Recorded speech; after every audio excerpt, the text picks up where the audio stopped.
इतनी चुनौतियों में भी श्रद्धालुओं की संख्या में कमी नजर नहीं आ रही है। अब तक केदारनाथ धाम की यात्रा 14 लाख के पार श्रद्धालुओं ने कर लिया है। तो इतनी चुनौतियों का सामना करके कैसे श्रद्धालु बाबा केदारनाथ जी का दर्शन करने के लिए पहुंच रहे हैं, आइए आगे जानते हैं। हर हर महादेव, जय श्री केदार। तो दोस्तों कैसे हैं आप सब? आई होप कि आप सब ठीक होंगे।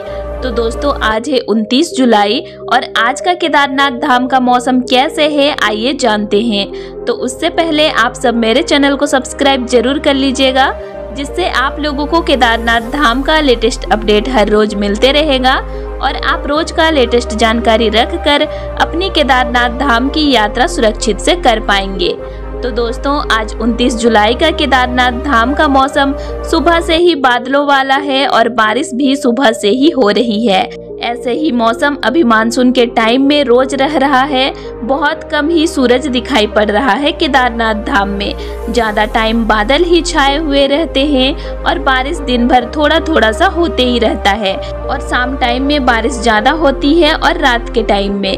इसीलिए अभी आप मानसून जितने दिनों तक है रात में यात्रा ना करें, क्योंकि रात के टाइम में बारिश ज्यादा होती है और पहाड़ी पानी भी रास्तों में ज्यादा ही बहता है और रात के टाइम में ही लैंडस्लाइड का डर ज्यादा बना रहता है।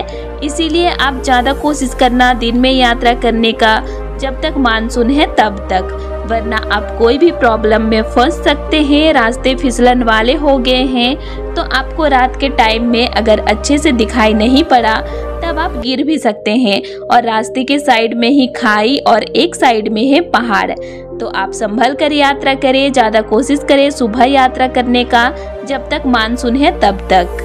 और आज 29 जुलाई को केदारनाथ धाम का यात्रा चालू है। गौरीकुंड से घोड़े खच्चर पालकी पिट्ठू की सर्विस आज चालू है।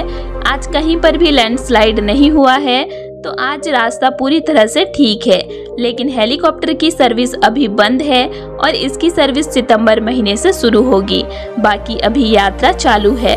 मौसम पल पल में बदलते रहता है, तो उसके लिए आप गर्म कपड़े और रेनकोट अपने साथ में जरूर लेकर आना, ताकि आप सुरक्षित रह पाओ। तो दोस्तों इस साल 2025 में बाबा केदारनाथ जी का कपाट 2 मई को खुला है और अभी जुलाई का महीना है, जो कि 2-3 दिनों में खत्म होने वाला है।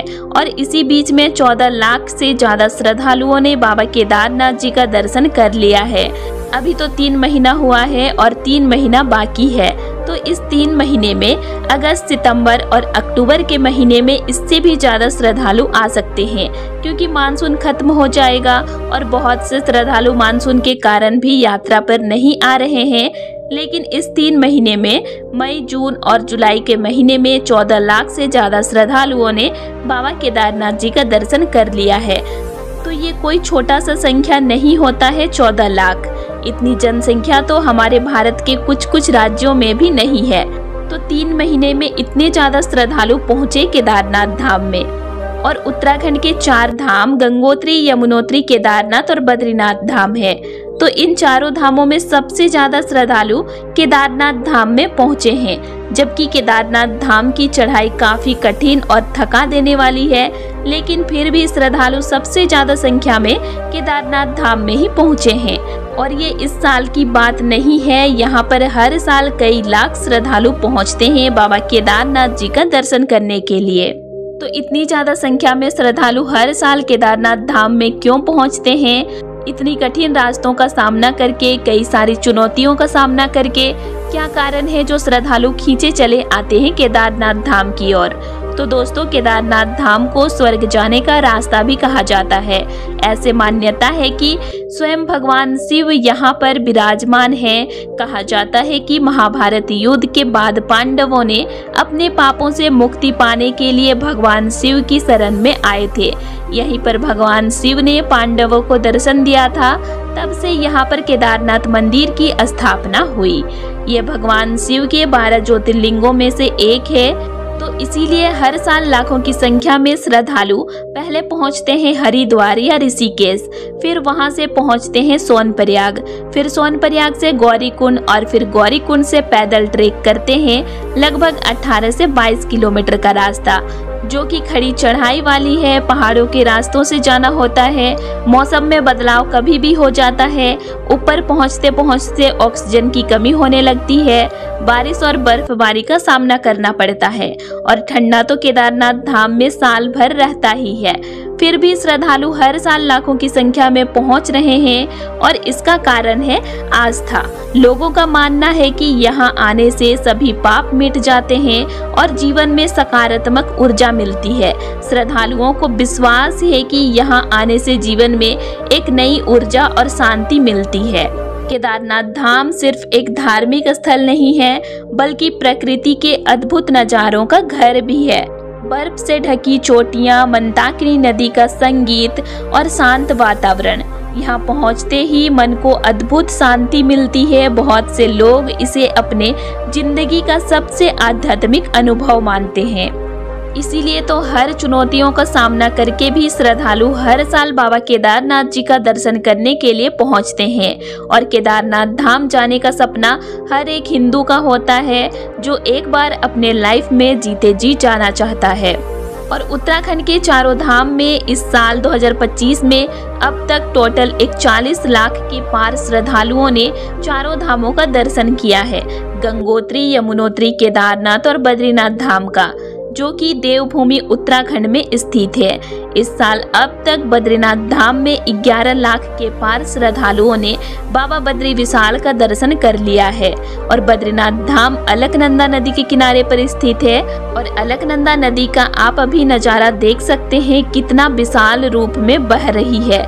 कई सीढ़ियां अभी डूब गई है क्योंकि अभी बारिश रोज हो ही रही है पहाड़ी इलाकों में, जिस वजह से नदियों का जलस्तर अभी काफी ज्यादा बढ़ा हुआ है। तो अभी जो भी श्रद्धालु केदारनाथ धाम की यात्रा या बद्रीनाथ धाम की यात्रा कर रहे हैं या करने वाले हैं, तो वे अलकनंदा और मंदाकिनी नदी के पास में मत जाना, क्योंकि दोनों नदियों का जलस्तर अभी काफी ज्यादा बढ़ा हुआ है।